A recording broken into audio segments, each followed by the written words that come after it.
começando mais uma Voz do Editor, edição 24. Continuando essa minha sériezinha de entrevistas sobre vilões.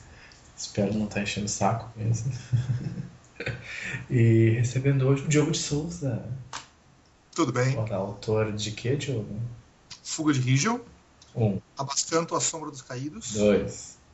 Nêmesis, O Retorno de Astaroth. 3, que é o último, né? Exato. Saído pela Dracaena. Isso mesmo.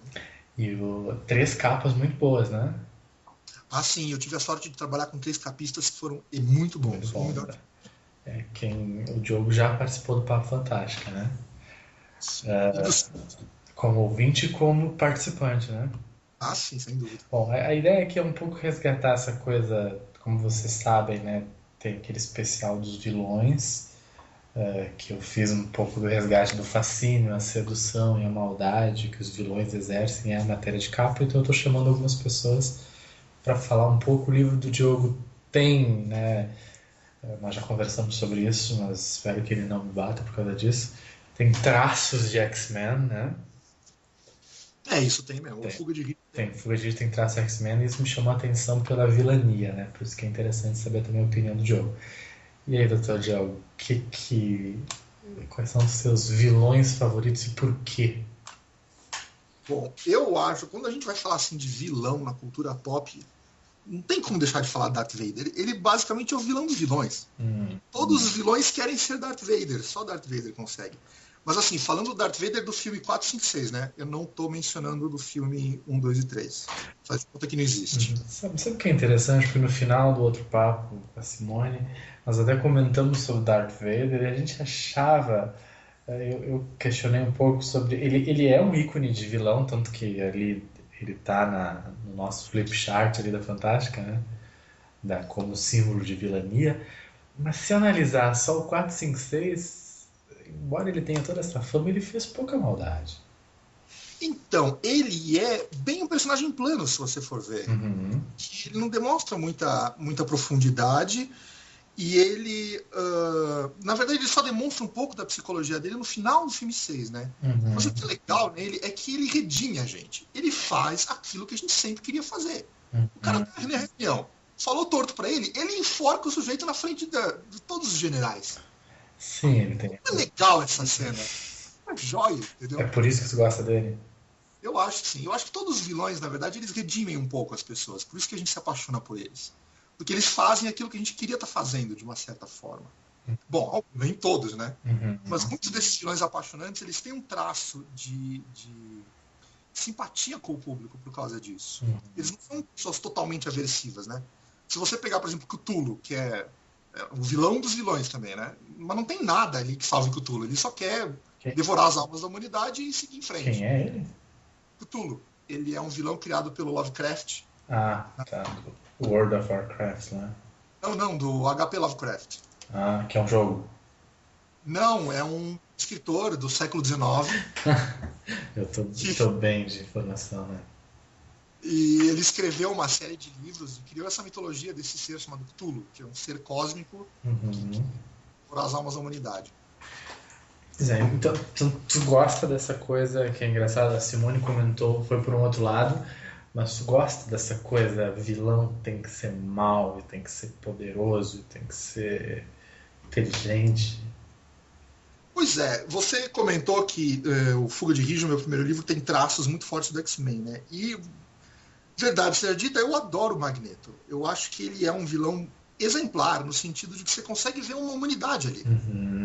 Ele tem toda essa questão de querer que os mutantes se sobreponham à sociedade, dominar o mundo e tal, mas ele tem os motivos por causa disso.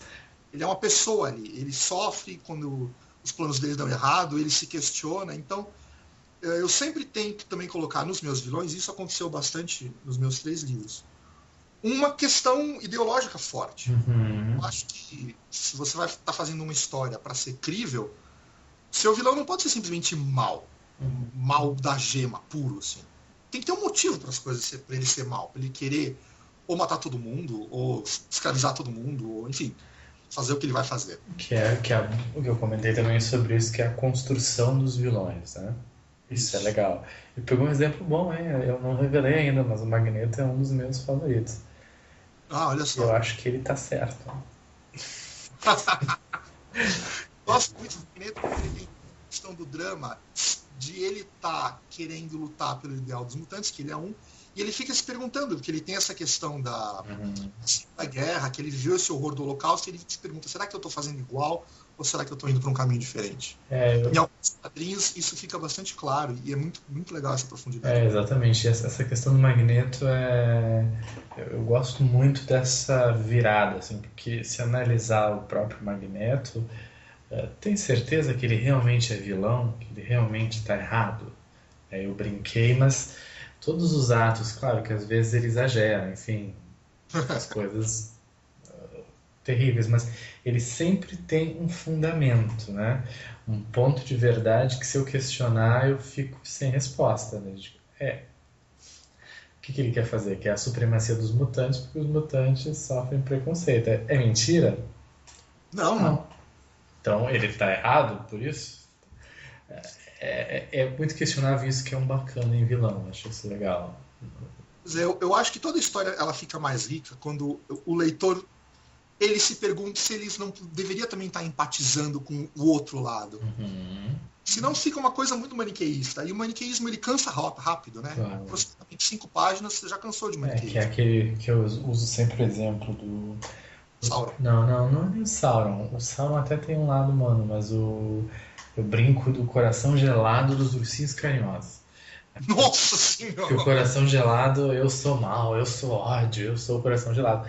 Ele é um vilão que ele detesta a bondade, né? Ah, certo. Que é justamente essa coisa maniqueísta, né? O Sauron não é bem um vilão, né? Ele é uma entidade, assim, uma concepção um pouco diferente, né? Não existe uma luta contra ele, né? Existe uma. Mas ele é o mal do livro, digamos Mas ele é assim. um mal do livro. E é um mal maniqueísta. O Tolkien Ah, sem dúvida. coloca bem clara essa divisão entre branco e preto, né? No O sentido. mestre dele, pela mitologia do Tolkien, que era o Melkor, Uhum. até tinha alguma coisa que o redimia. Quando você vê a história no Silmarillion, você vê que o Melkor teve uma origem normal, e aí ele foi se corrompendo e tal. Mas o Sauron não. O Sauron ele é mal mesmo, ele quer o poder e acabou, e ponto final. Exatamente, tem essa coisa má, que é legal. Aqui Senhor dos Anéis eu sou suspeito pra falar. O... Tem mais algum vilão que você destacaria, Dr. Joe? Acho que não. Acabou, é o Sauron, né? O Darth Vader, o Magneto acho muito Magneto. bom. Que o Magneto é excelente. Tudo que é, né? Tudo que eu não conhecia, né? Vou deixar, né? Não vou editar nada as minhas pegações de mico, tá? O, tá, eu pergunto aqui no final um pouquinho relacionado à matéria, eu fiz isso com a Simone, fazer isso com o Diogo. Eu pergunto uma questão. Dr. Hannibal Lecter é um vilão? É porque ele é um protagonista também, né? Ele não é um antagonista da história, ele também é um protagonista. Uhum. Mas eu acho que ele é um vilão. Ele é Nas um vilão. histórias do Lecter, acontece que existe uma inversão, e o protagonista é o vilão, mas ele é um vilão. Ele é um vilão. Sim, protagonista, mas vilão. Na sua Você opinião, ele é um pode vilão. entender o porquê ele faz isso, você pode até concordar com ele algumas vezes, mas, cara, é um vilão, ele come gente, vai. Fala sério. Mas Então, ele, ele é um vilão. mas ele tem os seus motivos, né? Sim, não, ele muito bem construído. Muito bem Muito bem construído. construído. Eu pergunto isso porque aí é um exemplo. Eu particularmente gosto muito quando não fica claro, né? Que é aquilo que você falou, quando não tem essa visão escura e Branco e preto. claro, né? Branco e preto. De vilão é mal, é trevas, mocinho é só bondade, é luz, né? E, e o Hannibal Lecter é um bom exemplo disso, né? Que eu sempre torço por ele, especialmente naquele filme Hannibal, eu torço por ele. Quando ele foi preso, assim, eu digo, que tristeza. E o cara é um vilão, né? Como fala, É um ele canibal. é um canibal, exatamente, embora muito bem fundamentado, né? Então esse é o lado interessante. Bom, mas então agradecendo a presença rápida, curta e grossa, né? Eu que agradeço. Do O convite foi muito bem recebido. Diogo de Souza, ouvinte do Papo Fantástica. O que mais, Diogo? O que mais tu faz na Fantástica? E também já tô lá dando meus pitacos na jornada do autor, né? Ah, é verdade. Não saiu ainda no ar, não. Vai sair. Dando para participação do Jornal do Autor. Tá com os 3 livros que a Carol, no Indicações Fantásticas, ali tá louca para gravar com o Diogo, mas não conseguiu ainda, né? Pois é, eu também tô louco pra gravar com ela. É, que ela acho que se demorar, vamos fazer por áudio, né? Eu já disse pra ela, né? Vamos por áudio e fica fazendo a lavagem cerebral do teu livro, assim, né? Certo. Food Rig. Então, Nemesis, onde é que tem? Como é que compra? Faz o teu jabá aí. Nêmesis conta a história de uma família de magos que no final do século XIX prendeu um demônio chamado Astaroth. Hum, E agora esse demônio está voltando, por isso que chama o Retorno de Astaroth. uhum, E quem pode impedir ou quem pode libertá-lo é uma mocinha de 19 anos que não tem a menor ideia do que está acontecendo. E de repente a família de magos mais forte do mundo quer matá-la para que ela não solte o bicho. uhum. Enquanto que os adoradores do demônio querem protegê-la para que ela solte o bicho. Aquelas... Então é uma história bem legal, tem muita ação, como eu sempre gosto de colocar. E eu resolvi investigar a questão do livre-arbítrio nessa história. O que é mesmo que a gente tem liberdade para fazer, o que é que a gente não tem liberdade para fazer, se uma profecia pode nos controlar ou se a gente tem condição de ir além das nossas próprias limitações. Ficou uma história bem legal. Legal, o jogo resgata a fantasiona mesmo, né? Ah, sim. Fantasia na raiz. Que é bacana, eu gosto. Quando a coisa é assim. E aquela história, se ficar o bicho come, se correr o bicho pega, né? Pois é. Bom, então é isso. Até semana que vem, agradecendo ao Dr. Diogo. Obrigado. E compre o livro, né?